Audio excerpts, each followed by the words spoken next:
कृपलानी जी ने, धारीवाल जी ने और बचा कुचा कालीचरण जी ने बहुत दे दिया। मैं जो ग्राउंड लेवल पे जो परेशानियां आ रही हैं मंत्री जी को, उससे मंत्री जी अवगत कराना चाहूँगा। आप तो इधर पहली बात तो जो कालीचरण जी ने कहा कि जवाहरलाल नेहरू मार्ग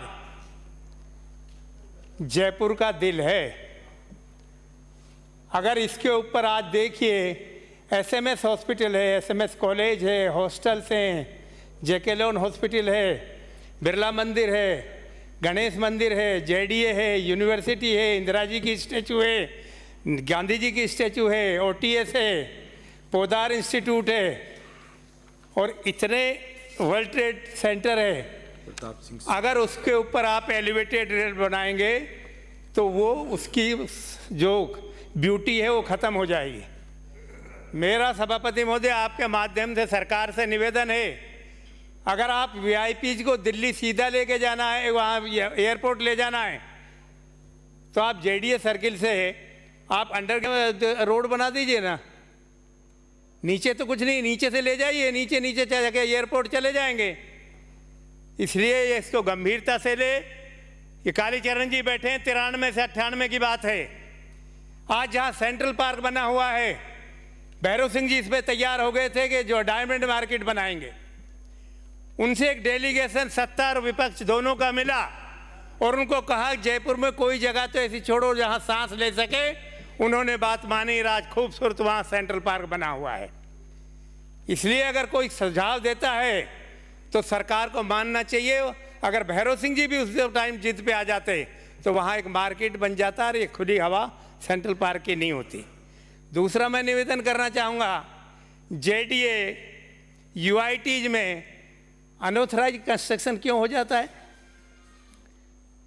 ये तो सभी जानते हैं, अनऑथराइज कंस्ट्रक्शन कराने वाले कोई न कोई लालच रखते हैं, फिर इनको तोड़ते हैं। आजकल अखबारों में आ रहा है 4 किलोमीटर पीला पंजा चला, सीढ़ियाँ तोड़ दी, लोग कह रहे हैं चढ़ेंगे कैसे?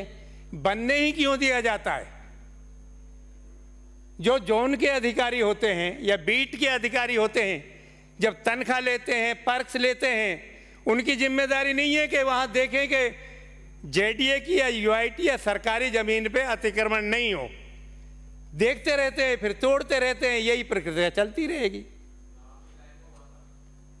सड़क बन रही है, प्लानिंग है नहीं, नीचे पाइपलाइन डालते हैं जिसमें तार वार सब डल जाएं, हर साल उसको फिर खोदते रहते हैं, जेसीबी लगाते रहते हैं।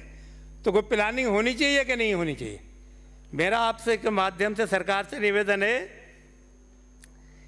कि पहले ही व्यवस्था करें ना। जब व्यक्ति विशेष अपनी प्रॉपर्टी पे किसी का कब्जा नहीं हो सकता, करने देता, तो सरकार अपनी प्रॉपर्टी पे कब्जा कैसे करने देती है? ये विचारणीय बिंदु है। मैं दूसरा निवेदन करना चाहूँगा आपसे। अभी कह रहे थे कालीचरण जी हम बहुत कुछ कर देंगे। आप मुझे ये बताइए, कांग्रेस की सरकार ने 2021 से लेकर 21-22 से लेकर 23-24 का विधायकों के माध्यम से 240 किलोमीटर रोड नगर निगमों में, नगर परिषदों में और नगर पालिकाओं में पीडब्ल्यूडी के माध्यम से बनवाई थी। आपने एक भी किलोमीटर की यहाँ घोषणा करी? नगर पालिका में क्या गांव नहीं है? नगर पालिका में क्या लोग नहीं रहते हैं? नगर परिषद में क्या लोग नहीं रहते हैं? इस सरकार को करना चाहिए कि जिस तरह से आपने अंबार लगा दिया ग्रामीण सड़कों की लिस्ट में, आप नगर निकायों में भी सड़कों का प्रावधान करें। मैं ये कहना चाहता हूँ। प्रजातंत्र की बात करते हैं, संविधान की बात करते हैं। बहुत से प्रांतों में, मध्य प्रदेश में डायरेक्ट चुनाव हो रहा है ना, मेयर का, सभापतियों का। राजस्थान सरकार क्यों नहीं करा रही? एक बार कराए थे अशोक गहलोत की सरकार ने, वसुंधरा जी ने आके रोक दिए वो। उसके बाद ऐसा क्या बोलूं मैं, सब तो यहाँ वो नहीं बोल सकता। सरकारों को ये लगता है कि भाई पार्षद बनेंगे, इनको मैनिपुलेट कर लेंगे, खरीद लेंगे, इनके रिश्तेदारों पे दबाव देंगे जो सरकारी कर्मचारी है, और जो भी सत्ता में हम बोर्ड बना लेंगे। क्यों नहीं डायरेक्ट चुनाव कराते? कितना भ्रष्टाचार होता है मेयर में, सभापतियों में। अगर आपकी मंशा सही है तो आप एप्रोप्रिएशन बिल पे घोषणा करिए, या मंत्री जी आज करिए कि हम नगर पालिकाओं के, नगर निगमों के, नगर परिषदों के सीधे चुनाव कराएंगे जैसे और प्रांतों में हो रहे हैं। दीजिए लोगों को मौका, लोग चुनेंगे। बाड़ाबंदी तो बंद होगी। सभापति मुझे कितने मिनट हैं, क्योंकि मैं ये बहस नहीं करना चाहता। 15 मिनट लिखे हैं आपके। हैं? 15 मिनट लिखे हैं आपके, 5 मिनट हो गए। 5 मिनट हुए, 10 मिनट बोल सकते हैं। 6 मिनट हो गए। आप लोगों ने क्या शुरुआत की? कांग्रेस ने 81 नगर पालिकाएं, 36 नगर परिषद, 10 नगर निगम, कुल 147 संस्थाओं का गठन किया है। आपने इस बजट में क्या की घोषणा की है? उठ के माननीय सदस्यों से मेरा निवेदन है, कितना ही चीख लो, जो जनता ने तय कर लिया वो होगा। सुझाव दो सरकार को, झूठी तारीफें मत करो। बजट बहुत अच्छा है, मोदी जी और भजनलाल जी की तारीफ मत करो। ये जनता जिसकी तारीफ कोई करता है ना ज़्यादा, उसको सबक सिखा देती है, और जिसके साथ बेचारा लग जाता है उसका नैया पार कर देती है। तो बहुत ज़्यादा हमारे यहाँ भी यशस्वी का नारा दिल्ली तक सुनते थे हम। कहाँ गया वो नारा यशस्वी का? ये जनता सब जानती है, जागरूक है कि क्या सरकार कर रही है, क्या सरकार हमारे लिए फायदा कर रही है। हम इसे ये पवित्र सदन में कुछ भी असत्य बोल लें, तारीफें कर लें, झूठी कर लें, लेकिन अंतोगता फैसला जनता ने करना है। यहाँ जितने बोलते हैं 35% से ज़्यादा तो आज तक राजस्थान के इतिहास में लौट के नहीं आए, और दोनों इस पक्षों से नहीं आते हैं, चाहे सत्ता पक्ष हो चाहे विपक्ष हो। आज स्थिति क्या हो रही है? अब मंत्री जी तो है नहीं। नगर पालिकाओं के, नगर परिषदों के मीटिंगें नहीं होती हैं 2-2 साल, जबकि कानून पास है इस विधानसभा से कि हर 3 महीने में साधारण सभा की मीटिंग होगी। कौन संज्ञान लेगा इसका? चेयरमैन और ईओ, अधिशासी अधिकारी, दोनों मिलके जो चाहते हैं करते रहते हैं। ना पार्षदों की मीटिंग बुलाते हैं, ना कमेटियां बनाते हैं नियमों के अनुसार, ना लोगों को इन्वॉल्व करते हैं। भाई बिजली का तो सुना था कि भारी भ्रष्टाचार है। ये नगर पालिकाओं का तो मैंने देखा है, मेरे यहाँ 5 नगर पालिकाएं, इसने तो रिकॉर्ड ही तोड़ रखा है। एक सड़क बनी पड़ी है, दूसरी इसके ऊपर ही बना दी, क्योंकि ईओ ने और चेयरमैन ने फैसला करना है। छोटे टेंडर लगाने हैं, ऑफलाइन वाले, ऑनलाइन वाले लगाने नहीं है।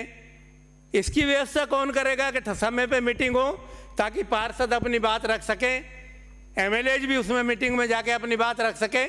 आज एमएलए का, नगर पालिका का, नगर परिषद का कोई संपर्क नहीं है, किसी कमेटी में नहीं है, साधारण सभा में साधारण सभा होती नहीं है। तो मेरा आपसे निवेदन है, आज स्थिति क्या है अलवर नगर निगम की? 1 साल से ऊपर हो गए बने हुए। जो नगर परिषद के उपसभापति थे वही आज मेयर हैं। मैं कोई दोषारोपण ने भी चुनाव क्यों नहीं कराते? क्या एक्सक्यूज है चुनाव कराने में? नगर निगम जब बना दी तो उसका पुनर्गठन क्यों नहीं करते? नगर निगम तो यही बनाई है ना कि थोड़ा बड़ा हो जाए, तो उसका पुनर्गठन क्यों नहीं करते? मेरा आपसे निवेदन है कि इन बातों पे थोड़ा ध्यान देना चाहिए। एक आप ला रहे हैं टाउनशिप पॉलिसी, टाउनशिप पॉलिसी पे आप निजी खातेदार को क्यों अलग रख रहे हैं? भाई बिल्डर को सारा फायदा दे रहे हैं। अगर कोई निजी खातेदार नियमानुसार अपनी टाउनशिप डेवलप करना चाहता है, उसको आप क्यों वंचित रखना चाहते हो? उसको भी मौका दीजिए। अगर वो नियमों में आता है तो उसको भी ये लाभ मिले, बल्कि उसको ज़्यादा लाभ मिलना चाहिए कि वो हक रियल खातेदार है। इसमें कहाँ दिक्कत है? आज स्थिति ये है कि नगर पालिकाएं, नगर परिषदें और जयपुर में रोज अखबार में देख लीजिए, नाला रुक गया, सफाई नहीं है, कचरा पड़ा है, डेली अखबारों में आ रहा है, कोई मॉनिटरिंग नहीं है। मंत्री जी से मैं एक बात कहना चाहूँगा, मैंने कुछ शिकायतें की थी कि नगर पालिका रामगढ़ विधानसभा क्षेत्र में ये अनियमितताएं हो रही हैं। ईओ की हिम्मत देखिए, 3 दिन का नोटिस देके साधारण सभा कर दी। हमने जब कहा कि 7 दिन का नोटिस कम से कम होना चाहिए, तो नियमों का उल्लंघन करके, नियमों को ताक पे रख के 3 दिन में बुलाई हुई मीटिंग को साधारण सभा के रख दी। इससे बड़ा अन्याय और गैर कानूनी काम क्या होगा? आप बताइए मुझे, किससे कहे? मंत्री जी ने कहा पूर्व द्वेष भावना के बगैर, सच्चाई के साथ, ईमानदारी के साथ जांच करा के कार्रवाई करूंगा। इनके पिताजी हमारे साथ थे, मंत्री थे पंचायत राज के, बहुत दबंग आदमी थे, ईमानदार आदमी थे, मुझे यहाँ कहने में कोई संकोच नहीं है। और जवाब जिस तरह से ये देते हैं, जवाब से तो लगता है ये भी दमदार आदमी है। अब लेकिन रिजल्ट आए जब पता चलेगा। सीएस से मिला, सीएस ने कहा ये काम तो हमारा है, ये भ्रष्टाचार पकड़ने का, आप तो हमारा काम कर रहे हो। आज 6 महीने हो गए, कुछ नहीं हुआ। डायरेक्टर साहब हैं ओला जी, बहुत बड़ा आदमी, बताते हैं कि अच्छे अधिकारी हैं, आईएएस हैं। उनसे मिला कि मैं हफ्ते 10 दिन में जांच करा के इस पर कार्रवाई करूंगा। आज तक तो जांच ही नहीं हुई। क्या है सिस्टम? जब एक विधायक कह रहा है कि आप जांच कराइए, ये तो नहीं कह रहा ना किसी को सस्पेंड कराइए। मंत्री जी आगे, मैं मंत्री जी से निवेदन करना चाहूंगा कि आप जिस तरह से जवाब देते हैं, स्पष्ट देते हैं कि हम कार्रवाई कराएंगे, जांच कराएंगे। मैंने भी आपसे मिला था, आपने कहा था पूर्व द्वेष भावना के बगैर ईमानदारी से जांच करा के कार्रवाई करेंगे। आज तक कुछ नहीं हुआ। अगर आप जैसे वक्तव्य देने वाले के मंत्रालय में कार्रवाई नहीं होगी, मैंने लिखित में दिया था 7 दिन का नोटिस है कानून में, नियमों में, साधारण सभा का 3-3 दिन के नोटिस देके मीटिंग कर देते हैं, और वो भी व्हाट्सएप पे डाल के, किसी को चिट्ठी नहीं देते हैं। ऐसे अधिकारियों के खिलाफ तो जांच कराइए। आपके नगर पालिकाओं में 3-3 नगर पालिकाओं में एक ईओ के पास चार्ज है, एक रेगुलर स्टाफ नहीं है, सब डेपुटेशन पे हैं। मालेखेड़ा नगर पालिका में एक ईओ है, लेडी है, वो तो जाती ही नहीं है दफ्तर में।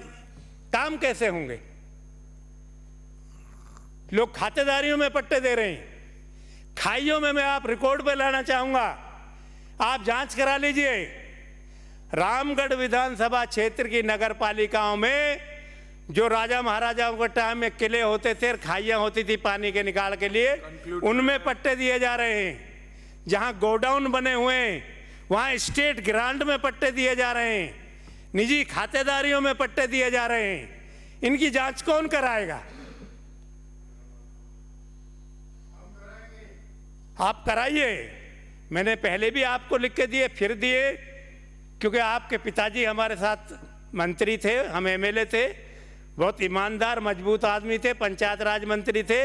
आपकी आवाज़ से लगता है कि आप उनके बेटे हो, लेकिन काम भी वही करिए उनके बेटे की तरह, जो कहते हो उसको करिए।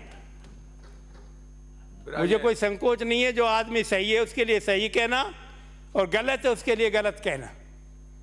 60 साल की उम्र हो गई, 90 में 25 साल 2 महीने में एमएलए बना था, तो राज तो मेरे भाग्य में है नहीं, तो मुझे लालच तो कोई है नहीं कि कोई मुख्यमंत्री नाराज हो जाएगा, मुझे मंत्री नहीं बनाएगा।